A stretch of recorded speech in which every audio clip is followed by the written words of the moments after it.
What's up, you guys? Sean Ross Sapp, Fightful.com, here ahead of NWA Hard Times, January 24th in Atlanta, Georgia. But you can catch NWA Power every Tuesday. We stream it on the site even, and we have one of the stars of that show, Melina, here. Melina, how you doing? I'm doing good. So it's been great seeing you back on NWA programming. You are aligned with Thunder Rosa and Marti Bell. How's that been? It's a little bit different. Yeah, it's been good. The thing is like, I'm coming in, I'm trying to pass on the knowledge that I've learned throughout all my years. So, I'm working with a great group of people. I remember it's been fun. NWA's been amazing. I remember the first time I saw you was actually back on a tryout episode of Tough Enough, and somebody actually brought up. Oh, way back when ago? Yeah, I remember I did a thread on people that ended up making it in WWE, but they got cut on Tough Enough, and you were one of those last cuts. Do you remember what that process was like, going through all that, and really probably a roller coaster of emotions? Yeah, I totally remember it. It's just like going from room to room and different things to do when it comes to filling out your application, and then another room, and then you have to get interviewed, and then another room for your physical, and then another room to talk to everybody, and a waiting room. Like, there's just so many places to go, and there's just so much to the process just to get that first initial shot to be seen. And that's not even like getting to the first episode. Would you say that being on that probably led to you getting signed? I mean, it got you in front of a lot of those people? Yes and no. It didn't hurt. But the thing is, it's just the perseverance. Like, okay, I got seen. Al saw me. But then at the same time, it's like continuing to go to every single workout and tryout that I could. Like, I would drive every chance I got, and then if WWE was around, I would make a phone call or email and see if I could get in there. So for me, it's not only that, but I just was very diligent about making sure that I was seen as often as possible. Did you do any extra work for WWE between then and when you got signed? I know that happens with a lot of people. Actually, I only did one, and that was just like that probably helped hugely because it was a Thanksgiving special, and it was, what was it? I was a Native American for their little Thanksgiving piece, and I got to work with John Cena that day, and everybody loved it. So I think that helped great deal. So you in NWA, I'm curious, how did they land you? I'm assuming that Dave Lagana probably reached out to you. Yes, all of them, the whole collective, because it's like everybody's a group, like Nick Aldis and Billy and Lagana and just everybody. And it's like they all reached out, and I heard like what they were doing, and then I realized, like, when they told me everybody was going to be there, I was like, this is my family. Like, I know all these people, so it makes it that much more fun. You know what I mean? When it's everybody you've already had the like. When we were younger, we went through the worst. You know what I mean? Because we don't know what we're doing, how we're kind of fumbling around, and then you make your mark. Then you start understanding, oh, this is how we. You appreciate the wrestling, you go through the politics, and then you realize, oh my goodness, I was stressing out over nothing. And then you start relaxing and just enjoying the work. And now the group of us understand that together. And so we're able to make a better show from it because we want to help each other, and we understand how to make it best when it comes to our souls as well as the product. So what attracted you to NWA? Like, was there a pitch or anything that made you say, yeah, this is the place I want to be at? It was the people and how they want to have people, create, like, be very give people creative liberty. So instead of kind of stifling people or trying to tell them, like, okay, no, we're going to take your character and totally turn it into something else, they see what you bring to the table, and they're like, cultivate it. And they're like, hey, no, we support this. What do you think? And the fact that they want your creative input just makes a huge difference. And I was like, oh my goodness, I love that. I want to be able to continue, I want to be able to make my character do incredible things. So the fact that they want to support that sold me huge. What type of adjustments have you had to make to studio wrestling? Because it does seem like it's a little bit different. I mean, you've got the setup right by the ring, then it's like promo, then match sometimes. It's such a different format. It's weird because it's fresh, but it's familiar as well. Oh my goodness, it is different because you don't, like the one side of fans, like I want to be able to, you know, when I hear them say stuff and I want to react and I want to say anything to them, I can't turn away from hard cam. So it's kind of like it's an adjustment, but it's something because I'm used to doing stuff on TV that I'm like aware, like, no, Melina, you can't do that. You got to make sure that the people at home could watch everything, but that the fans behind us know, like, you know, the fans, since they grew up with wrestling and they know everything, that they understand that, oh, they can't look at us because the camera's over there. They're very forgiving and understanding. So I know that and appreciate that, but I can't help that, like, you know, the part of my heart's like, but I want to look at you guys. I want to face you and have you see my facial reactions. I noticed that in 2019 specifically, you seem to take more bookings than you used to. And for a while, it seemed like when I would hear that you were wrestling, it was in Australia or the UK or something of that nature. Was there a reason for that? And is there a rhyme or reason to the bookings that you do take? Oh no, there isn't really a rhyme or reason. It's just usually it's people contact people that I know, and so then I could trust them and I go. And so when it came to going to the UK and Australia, I knew everybody. Like say they knew somebody I knew, so it was the trust was there, and I knew that they would take care of me because they've taken care of my friends.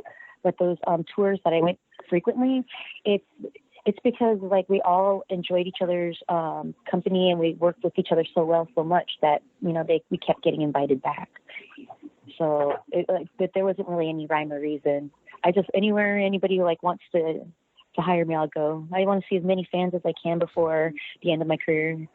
Have there been conversations with other major companies, well, major being Ring of Honor, Impact, and the like, since you've left WWE? I mean, I know you did Lucha Libre USA for a while. They had some TV. But have there been discussions with any of the other companies? Not really. I mean, there's always been like a little bit of talk where somebody would get in contact with me somehow, and then they'll ask a question like, what do you think of this? And we were thinking of this. What do you think? And I was like, well, you know, all I could say is if it's a good story, I would love like to talk about it. But if it's not something like that's, you know, I guess for me, for my character, I feel like if it isn't huge, then what's the point of it? Like, if Melina's going to come back, it's going to have to be something like, you know, grand, because I've never done it. Like, my character never did anything half-assed. So it has to be all out. And then they're like, oh, okay. And then never hear from them again. And I was like, well, maybe I asked her too much when it comes to like saying, hey, it's got to be something big. But then at the same time, I'm like, I don't regret saying that, because I think I want to give the fans something, you know, grand. Especially when it comes, if I come in as a heel, of course I want something like, I want my character to be diabolical. Sure. So we saw do you all the stuff I was never able to do before. Yeah. We saw you on Raw Reunion. How did that come together? Who reached out to you to make that deal happen? Oh, Carano did. And that was like really great to me. It was really good to my soul. Like, I loved it. I loved like reconnecting with everybody and seeing how everybody's doing. Like, I kind of forget that it's been so long. Like, oh my goodness, it's been like 8 or 9 years. And to be able to see everybody again and see how, like, you know, everybody has families and they've gotten older, and it's like, oh man, I missed you guys. So it was very therapeutic for me. What had changed the most since you had been there? I don't know.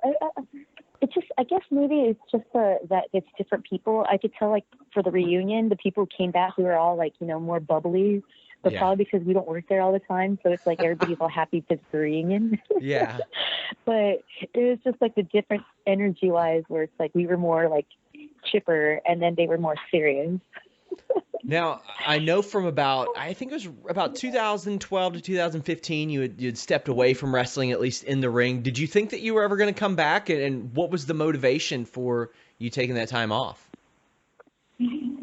Well, what I wanted to do was because I was in a relationship at the time, like I felt like that I needed to cater to my relationship and thinking like I wanted to be a supportive significant other and make sure that that person's dreams all came true and that it was about them and it wasn't about me. Because sometimes I feel like when it comes to sometimes you need a person to be the rock and the foundation of the person at home while another one goes out. Because sometimes the two people do it at the same time.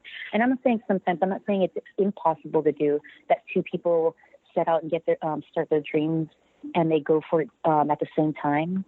But I feel like since my personality type tends to nurture, that I was going to take on that role and then go back to school and do psychology. And so that's what I planned on doing. So that's why I took the time off. And then when it didn't work out, it was like, well, you know, before I settle down and finish school, go back to school, like full time, I want to travel the world. So I wanted to travel the world and just start like, you know, seeing as many fans as I can and thank them for my career because, I mean, they show me so much love. Like, I'm going to start crying, but the thing is, when I got let go and I thought everybody, you know, nobody could see who I was as a human being. Like, I love my character and I love how heelish she is, but it kind of hurt me because it was like I was invisible because nobody could see the person that I was in real life. And so no matter who I came in contact with, it seemed like nobody could ever see me. But after I left, people started to see me through social media and they started to show love. And I was so grateful for that I wanted to give back. So that's why I started going back into wrestling. How do you balance that? Because I mean, I know a lot of people with social media, they have to implement their character. And I mean, you are traditionally a heel in that regard. And we do see you tiptoe the line here and there. Is that tough to kind of battle sometimes, people that confuse you with the character? Oh, no, it's very difficult. Like, I know there's always everybody says their piece about when it comes to kayfabe, like breaking kayfabe or not. But what I think is you need to have your you time. You need to be you. And if you're a good enough like character and strong enough worker or an actor, people will believe when they watch you. And then they will also respect the fact that you are who you are outside of that.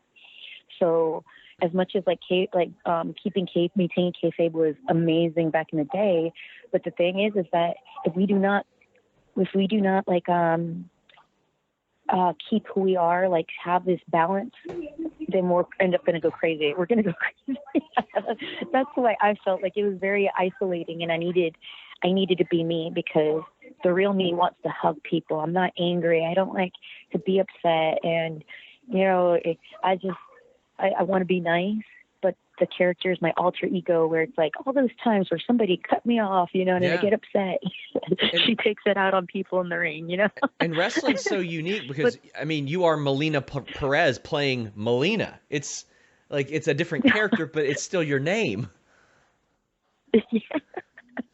It's true. I think that it's like it doesn't help because people can't, like, there's no line division. Yeah. But then at the same time, it does help because, like, I got to keep my name and people don't get confused on when they, like, what to call me. Well, let the people know like where they some can of my follow. wrestling friends, they have like 5 names. Yeah, of course. Well, let the people know where they can follow you on social media before we go. Everybody, you can follow me at Real Melina on Twitter and Instagram, and you have Real Melina.com on Facebook, and Real_Melina on Snapchat. I want to thank you so much for taking the time. NWA Hard Times Friday, January 24th. Yes, you're gonna love it. It's gonna be a good show. NWA always delivers on pay-per-view. Yes, and with each pay-per-view, it just gets better and better and better. So, you know, if you love the last one, you know this one's going to be that much better. You're going to love it.